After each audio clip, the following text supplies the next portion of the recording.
Awang Nongpok State Singimia Maruina Nupi Singda Mainland India na Hanthana Yenglibasi Toudanaba Center na Akanba Mityeng Changfam Thoi Haina Lok Jana Shakti Party Ram Vilas ki National General Secretary Wangkhaimayum Shreeman na Fongdokre Wafam asing LJP Ram Vilas Manipur na Sinduna Kaisampata Labour Party Office da Pangthokpa International Women's Day gi thoramda mahangna Fongdokhibani Thoramadu da mahangna makhatana hai handak ikui-kuidana New Delhi da Northeast ki Nupi kharada mainland gi miyoi singna fazadaba wangang sijanaduna chai thangkiba adu akanba mongda condemn tawi makhatana sigumba thodok sing thoktanaba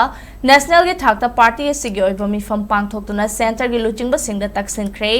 awang nongpok state sing maruoina Manipur si Nupi singbu thakwangna thamba khunai amani Nupi sing khaktagi oiba khwairamban ima kaithel laibagi mathakta malemda tangna thokpa Nupi langi lamdam asida thokhribani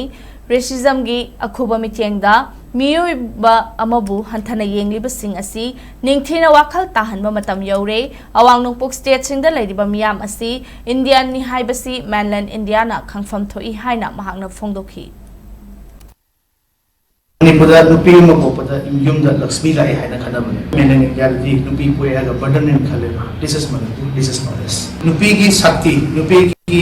leiba empowerment Manipur huzik leiba charam khungjan kanai tawgiba pithribi da khwaidagi aming leiba ima market Manipur is women katada run tawba single parent mapa yaudanasu parents mama mo tawungamba wari madam thokiba leiba Sigumba, Labour Notice, Gumba Labour, Culture, we are Hagonara, Jariba, Ilum Mani Hizani. Then a Thanga, Peggy, Madam Yadalaiba, the Notice Key, Lupin Child, Lupin Pamsas. And I am doing a precision to opposite. Sizikitan to get the hunting Mrs. Amoy.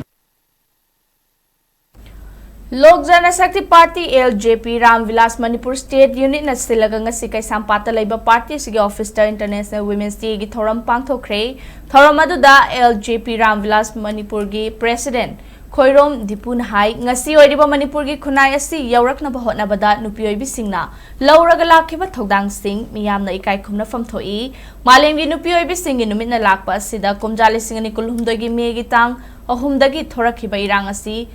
Thengna na bahotna bada nupi oibi singna mayok na khiba awana pumnamak kokpa oirasanu nupi oibi singi senthok lainabagi wakhalonda party asina skill development program kaya pangthokna ba thorang paikhatle masana masabu thabak pijaduna senthok lainabagi pandamda chathagadoriba training asida saruk yaningba nupi oibi singna party asigi mahila president agi akupa marol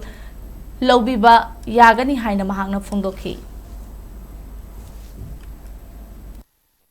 Nasi Monday na lakpa numit asidagi kogi lebak asida nasi bokta sechal ima mayam lebak sigi chawba thonga ubi dun lakpa masung kogi milu dagi pirang chinthaki ba awana nangba mayam asi nasi haiba numit si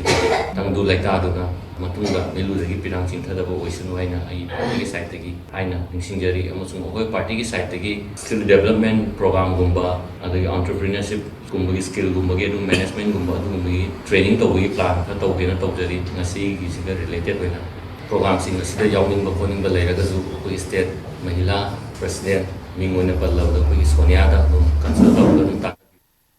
16 ki theme je karino habi matamda sida give to gan habne habati ekoina punama ki maroina nufi singda empower je pvu habne ba empower je pira matunda makoida ekoina support pira matunda makoi gi hena progressive way ba lagna bagi damakta madugi pandam da program se pangthok jabane ba international women day na lagpa numina sida party gi side gi president sing amadi party gi senior pumna mangna nupi oi bisingda honor bibi bagi damak hanna thagat sari